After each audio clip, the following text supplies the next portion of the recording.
Hello ಗೆಳೆಯರೇ, ಈ ಒಂದು ವಿಡಿಯೋದಲ್ಲಿ ತಮಗೆ ಇಂಗ್ಲೀಷ್ ವಿಷಯವಾದ ಇಸೆ ರೈಟಿಂಗ್ ಕಂಪಲ್ಸರಿ ಆದ ಕ್ವಶನ್ನ ಇಸೆ ರೈಟಿಂಗ್ನ PDF ಅನ್ನು ಕೊಡುತ್ತಿದ್ದೇವೆ.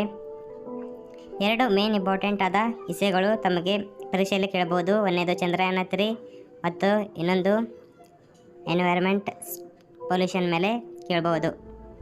ಸಲಕ್ಕೆ ನಾವು ಎರಡು PDF ಅನ್ನು ತಂದಿದ್ದೇವೆ. ನಮ್ಮ ಚಾನಲನ್ನು ಸಬ್ಸ್ಕ್ರೈಬ್ ಮಾಡಿಲ್ಲ ಅಂದರೆ ಸಬ್ಸ್ಕ್ರೈಬ್ ಮಾಡಿಕೊಳ್ಳಿ ಮತ್ತು ಬೆಲ್ ಐಕಾನ್ ಆನ್ ಮಾಡಿ. ಯಾರು ಕೂಡ ಬೆಲ್ ಐಕಾನ್ ಆನ್ ಮಾಡ್ತಾ ಇಲ್ಲ, ಅದಕ್ಕಾಗಿ ಸಬ್ಸ್ಕ್ರೈಬ್ ಮಾಡಿ ಬೆಲ್ ಐಕಾನ್ ಆನ್ ಮಾಡಿ. ಯಾಕೆಂದರೆ ಮುಂದಿನ ಒಂದು ವಿಡಿಯೋದಲ್ಲಿ ಆ್ಯನ್ಯುವಲ್ ಎಕ್ಸಾಮ್ನ ಕ್ವಶನ್ ಪೇಪರ್ ಆದ ಆನ್ಸರ್ಗಳು PDF ರೂಪದಲ್ಲಿ ತಮಗೆ ಈ ಒಂದು ಚಾನಲಲ್ಲಿ ಸಿಗುತ್ತವೆ ಮತ್ತು ಇಂಪಾರ್ಟೆಂಟ್ ಕ್ವಶನ್ ಆನ್ಸರ್ ವಿಜ್ಞಾನ, ಸಮಾಜ ವಿಜ್ಞಾನ ಆಗಲಿ, ಕನ್ನಡ ಆಗಲಿ ಎಲ್ಲ ಒಂದು ವಿಷಯದ ಇಂಪಾರ್ಟೆಂಟ್ ಕ್ವಶನ್ ಆನ್ಸರ್ನ PDF ಅನ್ನು ಕೊಡುತ್ತೇವೆ. ನಮ್ಮ ವಾಟ್ಸಪ್ ಚಾನಲ್ ಜಾಯ್ನ್ ಆಗಿಲ್ಲ ಅಂದರೆ ಆಗಲೇ ಜಲ್ದಿ ಈ ಒಂದು PDF ಲಿಂಕ್ ತಮಗೆ ಅಲ್ಲೇ ಸಿಗುತ್ತದೆ ವಾಟ್ಸಪ್ ಚಾನಲ್ನಲ್ಲಿ.